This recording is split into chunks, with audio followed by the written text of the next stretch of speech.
tres grandes líneas, muestra las dos subsecuentes, que sería el contexto, antecedentes que desembocan en el planteamiento que permite a Giddens, entre las muchas contribuciones a la teoría sociológica, a la teoría social, el pensamiento contemporáneo y la teoría de la estructuración, algunas empleos de influencias de la misma teoría en otros aspectos de la obra de Giddens, y me concentraré en estos dos puntos y trataré de contextualizar al inicio la forma en que a través de los antecedentes de la misma podemos identificar su formación y cómo se define una agenda de investigación que en su momento evoluciona y nos lee una producción muy amplia, muy vasta, prolífica de este autor.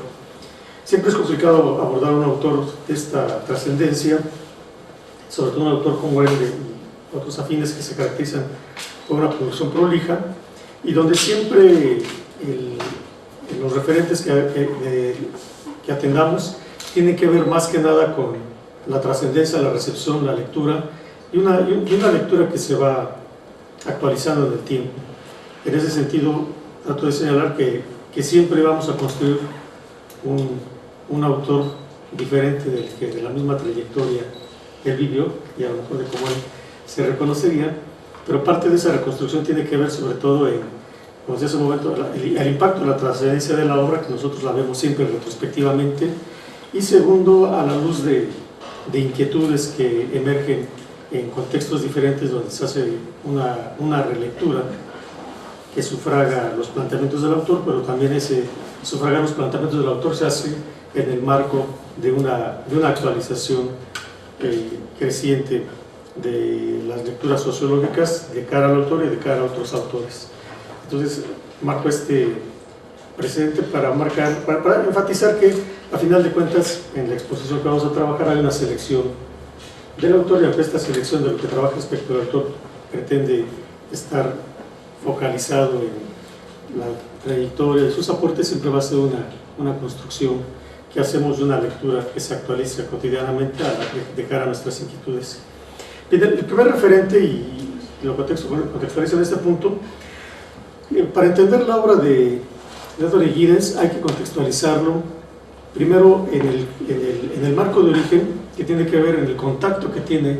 la sociología en la que él se forma, la sociología británica, y las experiencias que vive en la sociedad norteamericana en la década de los 60, que es cuando él hace una estancia académica en Estados Unidos y presencia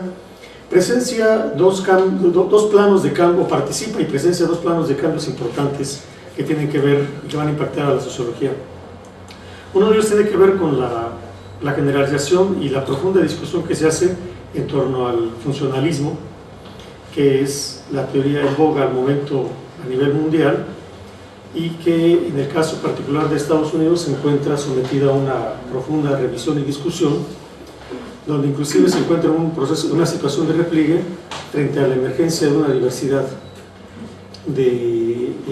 escuelas alternativas, y que reivindican incluso ámbitos de investigación diferentes desde la propia sociología. Es el marco del revuelo en el plano de la sociología norteamericana, donde la etnometodología, el interaccionismo simbólico, las teorías de la visión relacional, el conductivismo van tomando presencia en la escena americana, en la escena intelectual americana, y le van disputando varios aspectos al funcionalismo, van refutando su pertenencia y su relevancia. Digamos que un momento histórico cultural importante de la ciencia social del momento es el descentramiento del funcionalismo, y es la emergencia de una profusión de escuelas que inclusive, dada esa afinidad que hubo intelectual entre el funcionalismo y la sociología, donde el funcionalismo se pensó la teoría sociológica por excelencia, donde se pensó que el análisis funcional era la metodología, por lo menos en Estados Unidos y en las áreas intelectuales de Europa, donde este ejerció una importante influencia, empieza a perder relevancia y toman escena escuelas que consideran que se trata de formas de aproximación al mundo social, inclusive diferentes a la sociología, y reivindican no solo enfoques, sino inclusive una denominación diferente. Este contexto coincide históricamente con importantes convulsiones en la sociedad norteamericana, llevando a una primera activación del movimiento obrero, que es fuertemente contenida, reivindicaciones de derechos y de inclusión de la población de origen africano, de la sociedad americana, que también es reprimida, que inmediatamente desplaza las inquietudes hacia reivindicaciones de la mujer negra primero, y después hacen extensivos a las reivindicaciones de la mujer en general. Y en el contexto universitario, la principal resistencia que presentan los jóvenes es contra el reclutamiento obligatorio para participar en la guerra de Vietnam, y el rechazo, o por lo menos la discusión sobre la pertinencia de esta guerra y la participación norteamericana. Esta revuelta, que es la que más va a conmocionar a la sociedad norteamericana, se suma a una serie de conflictos que ya se habían avisorado en la década de los 50, finales de la década de los 50, y que eran la inconformidad de los jóvenes norteamericanos frente a un sistema familiar que reproducía en el seno familiar algo que se había conformado en la cultura americana en el marco de la Segunda Guerra Mundial. El reclutamiento de jóvenes y su participación en la Segunda Guerra Mundial les había provisto una disciplina militar que a la conclusión de la guerra se ve proyectada en la sociedad norteamericana, principalmente en la producción, en las fábricas, y parece extenderse en el seno familiar, y la población juvenil se siente inconforme frente a una disciplina que pierde sentido y que no se justifica en esa proyección, y es la cultura que vamos a reconocer después como los rebeldes sin causa, y que va a ser un marco cultural muy favorable para la amplia difusión del rock, culturas contestatarias, reivindicaciones de derechos, apetencias, preferencias de los jóvenes. Y esto, que cierra la década de los 50, se ve amplificado en la convulsión de la década de los 60,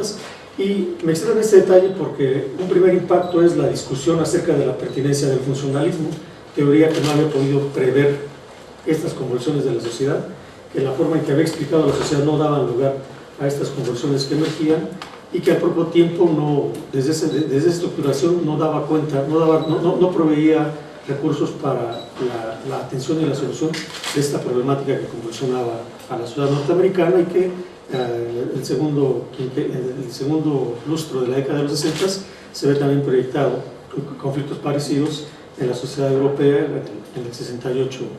europeo, por ejemplo. Y esto es lo que va a llevar a la confirmación de un descrédito del funcionalismo que ya se había fuertemente manifestado en planteamientos teóricos. Giddens participa de esta experiencia al conocer este contexto convulsivo de la cual la teoría no da cuenta, y de otra parte la emergencia de planteamientos que se van a denominar microsociológicos y que ofrecen una amplia riqueza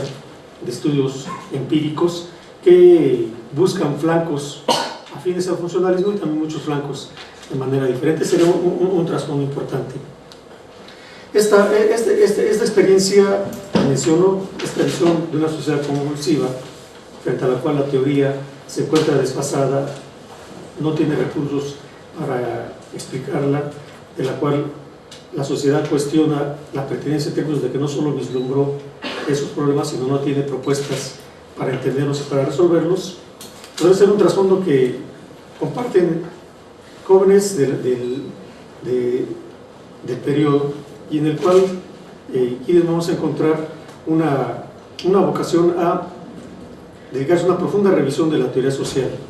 Las primeras obras que se conocen de Giddens, que tienen un impacto importante, son aquellos donde hace una revisión del legado clásico de la sociología, Marx, Durkheim, Weber.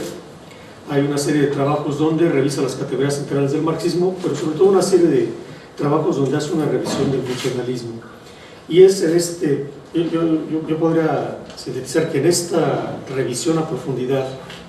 del legado clásico y de los planteamientos contemporáneos de la sociología del momento y el conocimiento de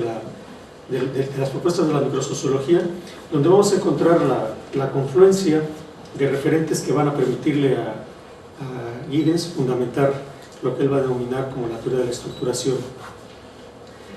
Nosotros podemos retrospectivamente reconocer que parte de la agenda que confecciona esa teoría de la estructuración y muchos de los temas que se abren a la discusión tienen que ver con ese trasfondo de discusión, y lo que algunos autores van a discutir como problemas tal vez límites de la teoría de estructuración, en cierta forma puede encontrarse en un referente de ese trasfondo que es el marco de cultivo de la teoría de la estructuración. Y cuando uno ve retrospectivamente la obra del autor y comentarios del contexto que le da recepción, uno puede encontrar que el giro que va tomando el aprovechamiento de ese legado de la teoría de la estructuración, que es un planteamiento que aparece en 1984, se va tomando distancia de ese trasfondo que le conformó una agenda preliminar de desarrollo, y después toma líneas propias de reflexión. Uno puede encontrar un giro de distanciamiento de ese marco de cultivo de la teoría de la estructuración,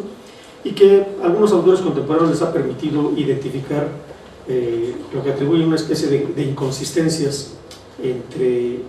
el enunciamiento de la teoría de la estructuración de 1984 y obras posteriores. Yo creo que esas obras posteriores van marcando ese giro que toma distancia respecto del clima de cultivo de la teoría de la estructuración, de la forma en que fue enunciada en su primera ocasión, y también una toma de conocimiento de lo que pasa en el mundo después, y de lo que Giddens ha sido no solo un observador, sino un protagonista, y un protagonista en planos, en muchos aspectos polémicos. Yo creo que parte de las discusiones que se hacen actualmente sobre la pertinencia, sobre los alcances y límites de la teoría de la estructuración, podrán repensarse a la luz de esta necesidad de flexibilización de lo que el propio Giddens es un promotor, de cara a poder atender nuevos aspectos que caracterizan al mundo contemporáneo, y eso no deja de darle relevancia a una formulación original de 1984, y que desde el punto de vista en algunos planos se ha actualizado, y que para algunos autores parecen como referencias de no congruencia entre el enunciamiento sólido de la teoría y lo que se ha formulado en otros planteamientos. Bien, parte de esta confección de la agenda, de lo que llamo la agenda de la teoría de estructuración, y que va a permitirnos entender primero su integración, sus alcances, porque hay un primer esbozo de qué es lo que se aborda con la misma, y en su momento una diferenciación hacia la ampliación de la agenda del interés. La preocupación de Giddens en su primera etapa, y el trasfondo inmediato más directo a la formulación de la teoría de estructuración, tiene que ver con esta discusión del legado de la teoría sociológica, en ese trasfondo donde se asume que hay un cuestionamiento sobre la pertinencia inclusive de la disciplina, cuando los enfoques microsociológicos reivindican una denominación alternativa. El marco fundamental de discusión está puesto en escena cuando las microsociologías reivindican la convicción de que la dimensión de la sociedad, los fenómenos sociales, la naturaleza de la sociedad está en el plano del individuo, sus percepciones, sus vivencias, sus emociones, su subjetividad, a diferencia de lo que había planteado la gran teoría, al decir la gran teoría específicamente en el momento de los 60 en la cultura americana, era el funcionalismo. Y la discusión ya en los marcos culturales había esbozado la convicción de que la sociología, por su legado histórico, que había centrado la atención en el entendimiento de la sociedad en su conjunto, la identificación de estructuras, marcos institucionales, procesos en el plano de la estructura de las instituciones, roles, ubicación de estatus, roles, en el caso del funcionalismo como los marcos constitutivos de la sociedad. Las microsociologías cuestionaban el anulamiento, la omisión del individuo y las características que le dan constitución, su ámbito de desempeño, sus formas de expresión, sobre todo las interacciones, y plantear la necesidad de reconocer que el plano constitutivo del mundo social se encuentra en el individuo, sus interacciones, sus vivencias y su subjetividad. Y esto es lo que históricamente al final de los 50 y los 60 se va a vivir como el dualismo en la sociología, de la opción entre el legado sociológico, que tiene una visión macro, a partir de entonces se va a denominar macro, y la reacción de las microsociologías. Y en el plano de la teoría sociológica, y específicamente de los fundamentos de la teoría sociológica, aparece la discusión entre lo que sería el punto de partida en torno al individuo y la interacción, o el punto de partida en torno al conjunto de la sociedad, las estructuras y las instituciones. Este dualismo es el que en la cultura primero americana y después, por extensión, de la influencia a nivel mundial, es como la opción por una sociología que tiene un alcance explicativo amplio y una mirada que permite entender la sociedad en su conjunto, o la opción por las alternativas que centran y reivindican la trascendencia, la relevancia del individuo, de la interacción, sus vivencias, su existencia. Esto le da centralidad en la sociología al debate sobre los dualismos que caracterizan a partir de ese referente a la sociología y que va a permitir el enunciamiento del problema en el plano de la epistemología. La centralización del debate en términos de lo que esté implicado en el dualismo va a ser un elemento de importante trascendencia para la sociología y va a ser uno de los referentes en la confección de la teoría de estructuración, porque la discusión en el plano epistemológico va a esbozar los elementos analíticos constitutivos de lo que está en juego detrás de esas opciones y de lo que se va a entender por el individuo o por lo que se va a entender por el todo social. Un siguiente elemento que toma en cuenta la revisión de la teoría sociológica por parte de la trayectoria de Giddens tiene que ver con el importante impacto que tiene el marxismo en la cultura occidental a partir de la década de los 50. El clima de posguerra, que va a tomar la forma gradual de Guerra Fría, la rivalidad entre los proyectos de sociedad frente al capitalismo y el socialismo encabezado por la Unión Soviética, genera en los centros culturales europeos, en las universidades, un interés académico por el marxismo. El marxismo siempre ha tenido una presencia en la cultura europea, pero a partir de los 50, en este clima en particular, y de lo que está de trasfondo el juego del devenir de la humanidad a través de la rivalidad de estos dos proyectos de sociedad, va a permitir una agenda de lectura del marxismo que sale de la filosofía donde se había incorporado en la academia y se va a extender a varios planos disciplinares. Y se va a encontrar una riqueza de categorías, de planteamientos teóricos que lega el marxismo. Esta lectura académica del marxismo, cuando digo una lectura académica del marxismo, es cuando, aparte de los tópicos políticos, de los tópicos de un proyecto revolucionario, aparte de los planos de un romanticismo que subyace a este discurso reflexivo crítico de la sociedad, hay una agenda que hace trabar inquietudes centrales de la teoría del pensamiento marxista con las disciplinas de las ciencias sociales, con las distintas disciplinas académicas de las ciencias sociales y entre ellas también la sociología. Para la década de los 60 podríamos decir que pasa ese primer momento de auge de la lectura académica del marxismo y donde se abre una discusión ya no propiamente del proyecto intelectual del marxismo, sino también sobre su habilidad histórica, cuando lo vemos en el contexto convulsivo que implica las represiones de movimientos de apertura que se daban en Hungría, Yugoslavia y sobre todo en Checoslovaquia. Los intelectuales europeos someten a una discusión crítica sobre la viabilidad de lo que está implicado en el proyecto revolucionario marxista, cuando el proyecto social encabezado por la Unión Soviética ha hecho estos costos sociales a nivel del proyecto, tanto del propio socialismo como de un proyecto emancipador de la humanidad. Y esto en un contexto de también una lectura crítica de lo que estaría implicado en el marxismo, y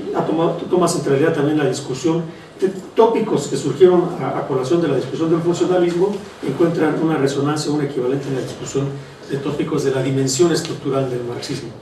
Hay en ese eje una lectura estructural del marxismo, tanto por propios promotores del marxismo como también críticos del mismo, desde una recuperación de la discusión que se ha hecho al funcionalismo. Y en Giddens tenemos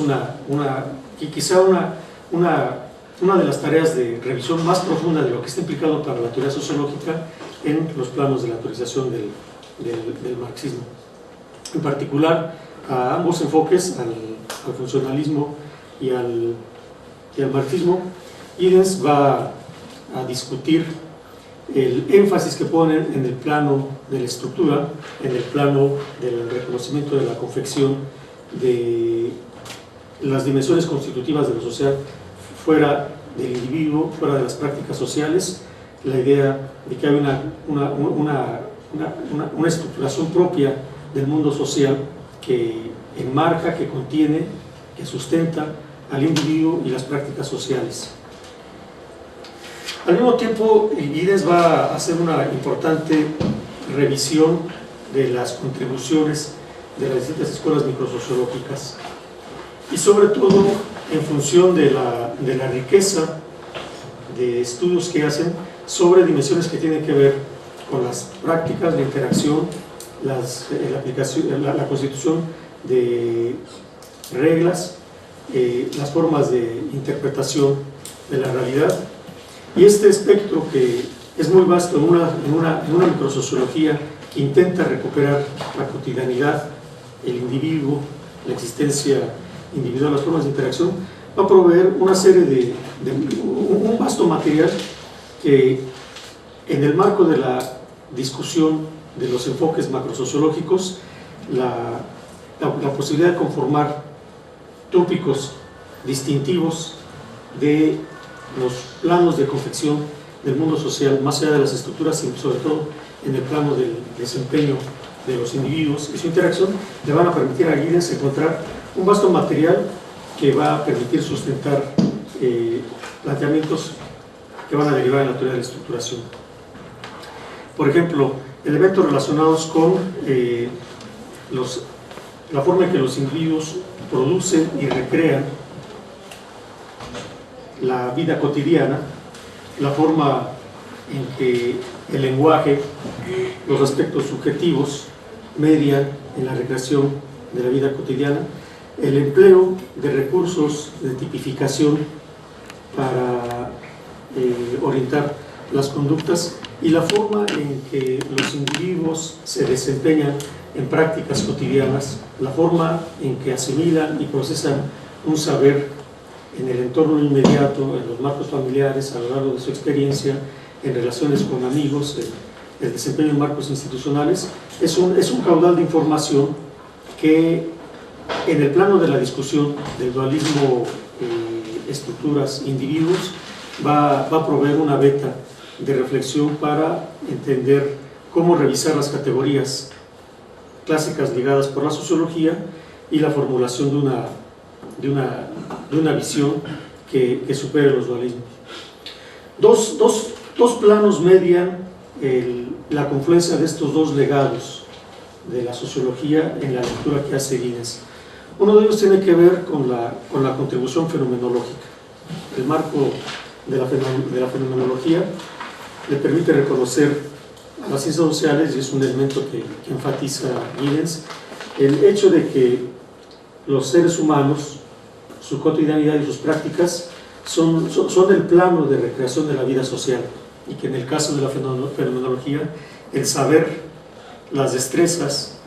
que desempeñan los actores sociales en las prácticas es un marco fundamental central para el análisis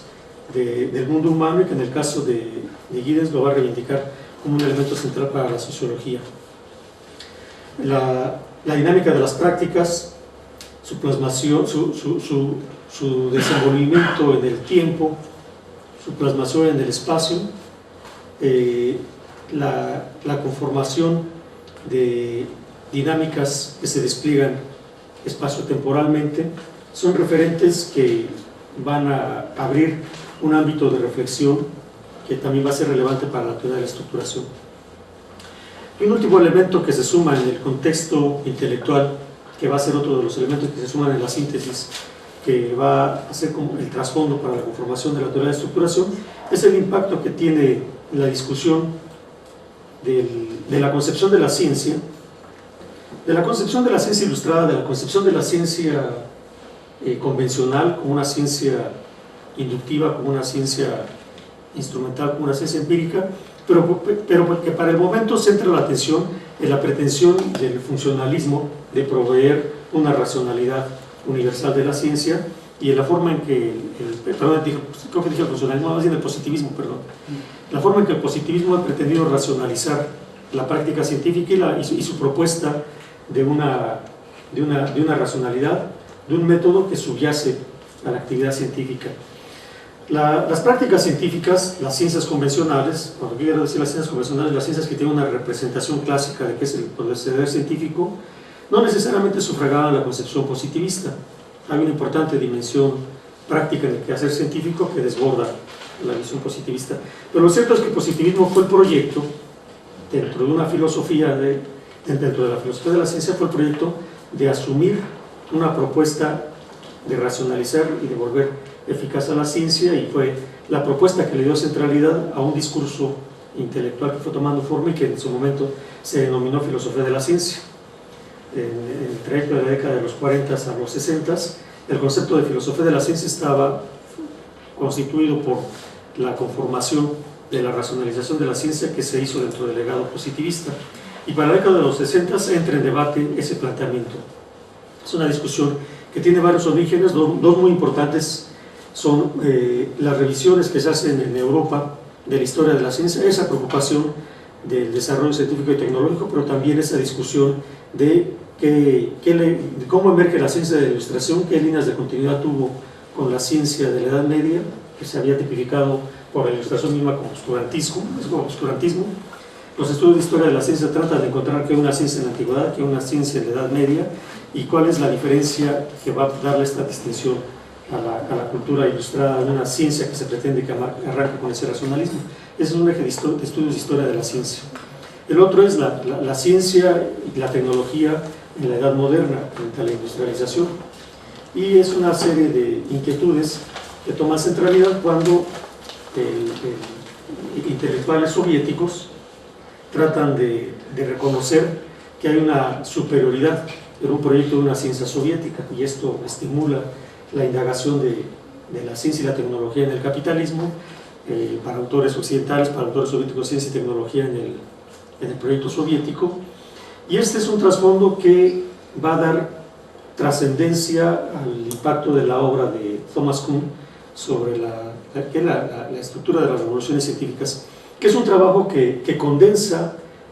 el trabajo de generaciones de estudios de historia de la ciencia, solo que hay una síntesis muy original, muy interesante, que hace ver a la obra como una obra original, como una obra novedosa, como una obra innovadora. Uno entiende mucho de la riqueza y de la originalidad de la obra cuando la ve en el contexto de ese legado histórico, pero su impacto da una nueva lectura, más bien abre discusión el concepto estándar, el consenso convencional de lo que se entiende por ciencia, y permite la floración de una agenda de investigación epistemológica. La apertura de esta agenda de investigación epistemológica va a ser de nuevo ese trasfondo que va a enriquecer el marco intelectual en el que se va a condensar una serie de planteamientos que Giddens va a enunciar como la teoría de la estructuración. Y en la teoría de la estructuración parte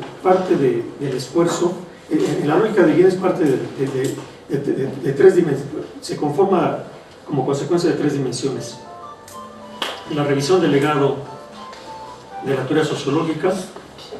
la discusión de sus fundamentos, hay una propuesta de nueva fundamentación de la teoría sociológica, pero sobre todo la convicción de la superación de los dualismos. El caldo de cultivo que está de trasfondo que he venido escribiendo es el que va a permitir asumir un proyecto ambicioso y que para 1984 va a quedar consolidado en la publicación de la Constitución de la Sociedad, que es el libro en el que Giddens nos da a conocer ya de manera sintética las reflexiones que fue conformando gradualmente a lo largo de la revisión de ese legado, como también en la focalización de estas inquietudes en torno a la superación de los dualismos. Giddens toma como punto de partida de la teoría de la estructuración la convicción de que una tesis que refiere a Marx, particularmente el 18 Uruguay, en el que hace mención que Marx afirma que los hombres hacen su propia historia, pero no la hacen en las condiciones que ellos escogen, sino bajo las circunstancias directamente encontradas, dadas y transmitidas desde el pasado. Esta tesis para Giddens es el punto de partida de formulación de la teoría de la estructuración, toda vez que asumir esto como punto de partida le plantea la teoría sociológica el compromiso de dar cuenta de la forma en que los seres humanos producen, reproducen y cambian la sociedad. Este enlazamiento, la forma en que los seres humanos producen, reproducen y cambian la sociedad, sería un enunciado que ya que ya sintetiza lo que está implicado en la teoría de la estructuración, porque presupone la dimensión de las formas de desempeño individual y colectivos en que los individuos producen y recrean no solo su condición sino el entorno en el que se desempeñan, cómo lo transforman, pero sobre todo el conocimiento social que permea esto.